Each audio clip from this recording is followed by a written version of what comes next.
मेरे कुरुक्षेत्र में उम्मीदवार बनाने के बाद मुझे कईयों को बहुत दिक्कत आ रही है।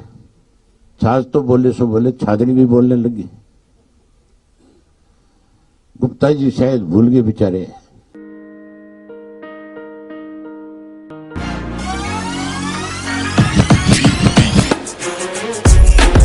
This is my school. It's very pleasant and I love my school. Thanks. This is our computer lab. We charge computer from third standard itself.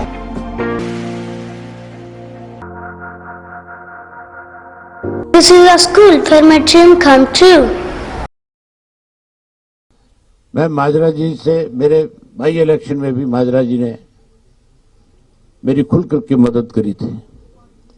Chaudhary Devilal ji की जयंती के ऊपर भी हमने जब इनको इनवाइट किया तो ना केवल ये आए बल्कि कैथल की रैली की सारी देख रेख इनकी निगाह में हुई थी। और हम सब साथियों ने जब बैठ कर के आपस में विचार विमर्श किया तो सबकी एक इच्छा थी, हमारी नहीं बल्कि पार्टी के, हमारे पूरे प्रदेश के जितने भी कार्यकर्ता और पदाधिकारी हैं, उन सब की एक इच्छा थी कि माजरा जी को फिर से बड़ी जिम्मेवारी पार्टी में सौंपी जाए ताकि संगठन को और ज्यादा मजबूती से आगे बढ़ाया जाए। आज सबने एक फैसला लिया है और फैसले से चौटाला साहब को हमने अवगत कराया। उनकी भी जाती इच्छा थी कि पार्टी के प्रदेश की कमान अब माजरा जी को सौंपी जाए। आज जहां हम इनका स्वागत करते हैं, अभिनंदन करते हैं, वहीं हम सब इनके नेतृत्व में पार्टी के संगठन को मजबूत करने के लिए काम करेंगे। बाकी सारी बातें तो माजरा जी सब हम आपसे कहेंगे। मैं ये नहीं कहूंगा कि कोई इनकी घर वापसी है कि आज ये पार्टी में नए सिरे से शामिल हुए। ये हमेशा पार्टी के साथ रहे। थोड़े दिन निष्क्रिय हो गए थे, अब फिर बहुत सक्रिय होकर के काम करेंगे। अब फिर से इस सारी बात को अच्छे ढंग से निभाएंगे। बाकी बातें तो आप माजरा जी से करो। ये ठीक है, परिवार में भी कुछ मतभेद हो जाते हैं।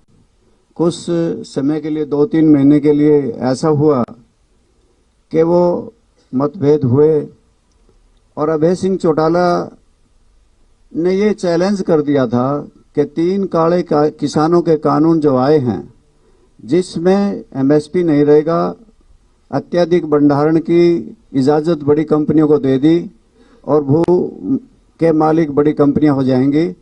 इन्होंने कहा कि मैं 26 जनवरी तक अगर ये वापस नहीं लिए मैं इस्तीफा दे दूंगा और किसान आंदोलन में कूद जाऊंगा। 26 तारीख आई तो 27 तारीख को इन्होंने अपना इस्तीफा दे दिया और दिल्ली के चारों तरफ किसान बैठ गए और मेरे से भी फोन पे कहा कि आप भी इस बीजेपी को छोड़ दो क्योंकि किसानों का आंदोलन पीक पे है और इसमें आपकी जरूरत है।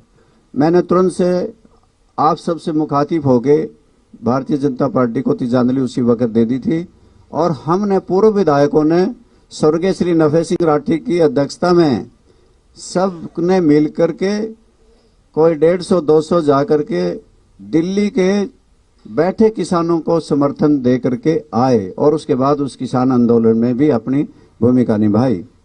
साथियों, आज कुछ ऐसे बातें हैं कि सरकार के कुछ दावे इस प्रकार के हैं, हमारी पारदर्शी सरकार है, 32 से 42 पेपर भेज दिए जाते हैं और फिर ये कह देते हैं कि हमारी सरकार पारदर्शी है। 235 कोऑपरेटिव बैंक में लगा दिए जाते हैं बुला बुला के घर से और हमारे वहाँ के विधायक पर्चा दर्ज कराते हैं पुंडरीके के मेरे बेटे से पैसे ले लिए, जिसका समर्थन भी भारतीय जनता पार्टी को है। ये घोटालेबाजों की सरकार है। जहां हरियाणा प्रदेश में अनेकों घोटाले हो रहे हैं वहीं देश के अंदर भी बहुत बड़ा ये चुनावी बॉन्ड का घोटाला है। ऐसे मौके में मुझे चौधरी अभय सिंह आए और मेरे से कहने लगे और चौधरी ओम प्रकाश चौटाला भी कई बार मेरे पास भी आए, मैं उनको मिलने भी गया। आदर भाव उनका दिल में यूं का यूं सजोए रखा और जब भी मिलता तो मुझे यही कहते थे कि आओ रामपाल, तेरा तो घर यही है, मेरा कोई जाना नहीं, मेरा कोई आना नहीं, मेरा तो घर है। और मैं इस मौके पे मैंने सोचा कि कुरुक्षेत्र लोकसभा से चुनाव अभय सिंह चौटाला लड़ रहे हैं, ऐसे मौके में किसानों के लिए इस्तीफा दे देने वाले, हरियाणा विधानसभा को ठोकर मार देने वाले, ऐसे मौके में हरियाणा प्रदेश की जनता की आवाज को हरियाणा की विधानसभा में बुलंद करने वाले, ऐसे मौके में कि वो लोकसभा का चुनाव लड़ रहे हैं, तो मुझे तुरंत से अभय सिंह चौटाला का साथ देना चाहिए। और मैं इस मौके पे इसलिए, अगर सत्ता की मलाई खाने की कोई चाहत नहीं, पहले भी ऐसा कभी सोचा भी नहीं, ये कोई लोकदल पार्टी में आज कोई ये भी नहीं समझ पा रहा होगा कि बहुत बड़ा फेरबदल होकर के सरकार बनने वाली है। नेक्स्ट भविष्य में कल क्या हो जाए, ये तो संभावनाएं रहती हैं। संघर्ष के बलबूते पे ही किया है, आगे भी संघर्ष को ही चुना है। आज केवल अभय सिंह चौटाला और चौधरी ओम प्रकाश चौटाला के नेतृत्व में संघर्ष करने आए हैं, लड़ाई लड़ने आए हैं और जनता की आवाज को बुलंद करने आए हैं। धन्यवाद। चौटाला साहब जब कभी भी प्रेस के साथी उनसे मिलते थे, हमेशा एक बात खुल करके कहते थे कि ये सरकार जाएगी। और आज इस किस्म के हालात है कि सरकार लोकसभा के चुनाव के चलते चलते भी टूट सकती है।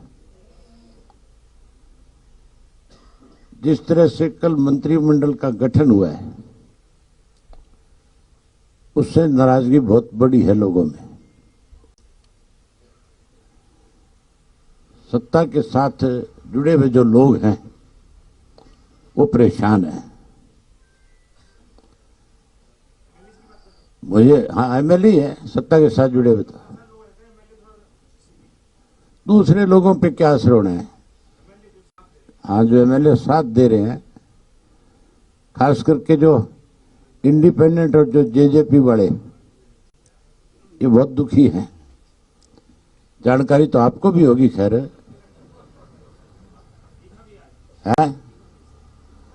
हालांकि मेरे से ज्यादा जानकारी होगी, लेकिन कुछ जानकारियां मेरे पास भी आई है। जो पार्टी का सबसे मजबूत आधार है, वो सबसे ज्यादा खपा है। विज साहब के चेहरे की जो हंसी है, उससे लगता नहीं आपको कि वो एक दिन भी सरकार को बर्दाश्त नहीं करना चाहते। कोई ऐसा मौका आया तो मुझे लगता है सबसे पहली मोहर उन्हीं की लगेगी। सरकार तो है ही नहीं। मेरे कुरुक्षेत्र में उम्मीदवार बनाने के बाद मुझे कईयों को बहुत दिक्कत आ रही है। सुशील गुप्ता जी का कल एक बयान छपा था। उन्होंने अपने बयान में ये कहा कि अभय सिंह चौटाला को कुरुक्षेत्र से नहीं लड़ना चाहिए, वो बाहरी व्यक्ति है। छाछ तो बोले सो बोले, छाजनी भी बोलने लगी। गुप्ता जी शायद भूल गए बेचारे कि वो कभी हरियाणा के थे। अपना व्यवसाय करने के लिए दिल्ली चले गए और दिल्ली से राज्यसभा के मेंबर रहे। हरियाणा से कभी कोई वास्ता नहीं रहा। अब उम्मीदवार बनकर के आ गए। मैं गुप्ता जी बता दें से कि मेरा कुरुक्षेत्र से बहुत पुराना रिश्ता है। मैं पहले लोकसभा का चुनाव लड़ चुका हूं और उसके बाद अर्जुन लड़ चुका है। अब लड़ने की बात नहीं। प्रदेश चौधरी देवीलाल का